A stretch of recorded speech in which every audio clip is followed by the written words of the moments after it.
A very happy and belated Moon Day to you all. I apologize for this video being almost 4 days late, but I was in Spain and it took hell and high water to get back home. But that is a different story for a different video. We're here to talk about Teen Wolf. So we had a flashback episode on our hands where we got to meet all types of delightful characters and learn about people's backstories. I was excited because for once it wasn't something that just involved people getting sacrificed and murdered. It wasn't a happy episode, but it certainly didn't make me want to jump off a cliff. There's nothing like a good old-fashioned Argent hunting to start an episode. It was just delightful, darling. There was just a family and just everybody just got together with their bows and arrows and crossbows and just really just went after those werewolves. Nothing quite brings a family together like the eradication of a supernatural creature. I seriously need for them to get rid of Gerard again because I was really happy living a life where he was not in it.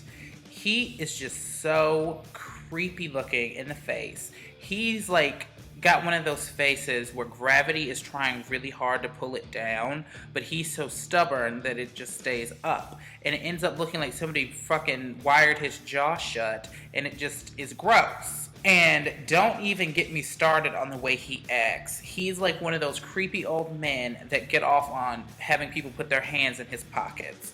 I just can't with him. Like, he's just doing too much and not enough at the same time. Like, at least in season 2 when he was doing too much, he had purpose. Now he's just here like the fucking crypt keeper trying to tell secrets and keep secrets and get pain sucked out of him, and just, it's gross. He's a succubus. And I'm done with that. Paige is giving me 90s mom jean realness right now. And I think it's cute. I don't know what year it's supposed to be because even through this whole episode, I don't think they really said the time frame that they were in. They just alluded that they were all actually older than we thought they were, but not quite as old as we thought they were. Those were Peter's words, not mine. I don't understand what that was supposed to mean, but I'll take it. The fact of the matter is, her retro pants were kind of cute for the situation. Derek and his little wife beater thing, though, okay, it was cute too. I just don't want to say it because I don't know how old that actor is, and I'm not trying to get arrested. I think it's cute how baby Derek was trying to flirt by humiliating her in front of everyone. Like, I'm gonna make you look like a douche so that you'll go on a date with me.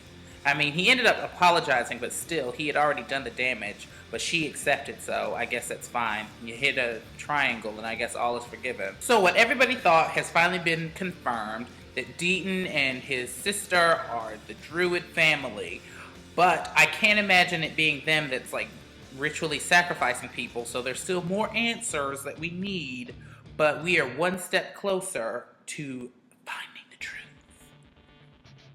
Stiles' quote pretty much embodied everything that I felt for this season so far. That was frustratingly vague. So many things are touched on and hinted around, and then I feel like I'm left with more questions than answers. Maybe I'm not paying attention hard enough or something, but I constantly feel like they are telling me one thing so that I question like 6 other things. But I guess that's the draw of the show. I can keep coming back because I keep wanting them to answer my question. Do we or have we ever had insight on Derek's dad? Because I know the mom was Fierce Queen pack leader Talia, but as far as I know, there's never been any mention of a father, unless he was mentioned in season 1 when they were talking about Laura and all that business. But as far as I know, there's never been any talk of a father. So when you're a werewolf, do you immaculate conception, or maybe somebody could tell me in a comment. That'd be cool, because I don't know. So if Peter and Derek are like BFF uncle nephews, how old is he supposed to be?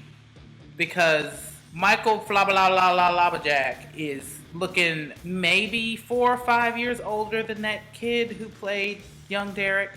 But I don't know. I don't get the age thing. It's like frustrating me because I'm like really anal about those type of numbers. So I'm like, how old is Peter in these flashbacks? Because I think Michael Jack is like 24 or something. Whatever. Enos needs to regulate that nasty attitude. Here are my thoughts on Derek wanting to turn that Paige girl because they're in love. One, you should not have let Peter get up in your ear being like, oh, if you want to keep her forever, you have to turn her or she'll find out and you'll lose her. Flawed logic. How are you going to decide that you just know what's best for this girl that you've only been hooking up with in the distillery for about a month? How do you just decide that, okay, I'm going to turn you into a werewolf because I want to be with you forever? That's what I want for you. I don't care what you want. It's not important what you want. What's important is what I want. And I want you to be my werewolf queen and replace the dead kid in Anus's pack so that it's all good in the hood. You're with me and with them, and there's no reason for you to complain because you know it's cool to be a werewolf. Did anybody ever stop and think that maybe she didn't want to be a werewolf? Maybe she was fine being the girl who wore the mom jeans and played the cello. It wasn't a bad existence. It was good to be a white girl back then. So I don't know why it was just even a plan set into motion that you're just gonna make that decision for her. That was not cool. I do not approve of that. Paige and Derek are giving me real life Twilight parallels right now because she's awkward and alone and he's popular and he's staring at her and she's just doing her. It just, not exactly Twilight, I guess, now that I've said it out loud. It just feels Twilighty to me. Like, there's just too much of he has power, she doesn't kind of thing. Not a fan. I love how Peter is like, I fear that Derek thinks that it's all my fault. I wonder why. You only manipulated him into wanting the idea, hired Enos to carry out the idea, and then you want to look stupid in the face when it didn't work. All signs are pointing to, yes, it is your fault exclusively.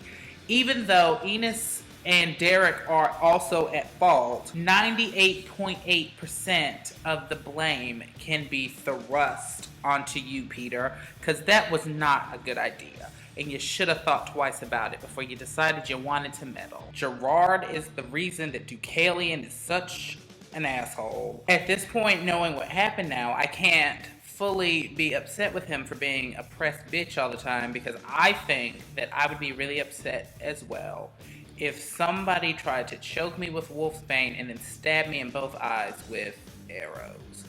That was really rude and really unnecessary, and I think I would be a little miffed if somebody did that to me. So I guess I can kind of understand where Deucalion Rafiki's coming from. I feel like he's displacing his anger on the wrong people, but the fact that he's angry doesn't seem so wrong to me anymore. It was great the way that Scott at the end kind of called Gerard out, like, I know that you're still keeping something from me. You are not slick, sir. I will figure out what's going on, and I'm coming to get you got at the end of the day. I love it. I just need somebody to claw out Gerard's throat so he doesn't keep sputtering black stuff everywhere. I'm just done with him completely. Someone kill the old man. That's all I'm saying. I beseech you, Teen Wolf Universe. Even if it's Callie with her toes, I don't care. Somebody just get rid of him. Final thoughts. Talia Hale was queen of life. I'm really upset that they killed her. Paige, you really should rethink the people that you trust. Also, you probably should have told Derek that you knew he was a werewolf from jump, because you might would have had a different fate. Worked out way better for Bella when she just said it. Blue eyes means that you're an ice queen bitch. Guess we know what color my eyes would be in the werewolf world. This episode didn't have nearly enough Lydia and Isaac. I like at the end how Scott and Stiles both figured out that their storytellers were liars to an extent. They weren't lying completely, but it was like that whole you're only getting one perspective thing. I like that. When exactly did Peter offer to bite Stiles? I vaguely remember it happening, but I don't remember in detail. So can somebody please refresh my memory? Anus is an ugly ass werewolf. They said that Isaac's werewolf form was the ugliest. Enos's is the worst. The actual worst. I didn't realize that Zeus had so much connection with lycanthropy. I wasn't aware of that. I think it's cool because I love mythology. I see you, Derek, stomping in your Air Force Ones. Woo woo! Who wants to have sex in an old distillery? That is nasty. Well, I think that's all that I have for you today. Tune in next time for TV time with me.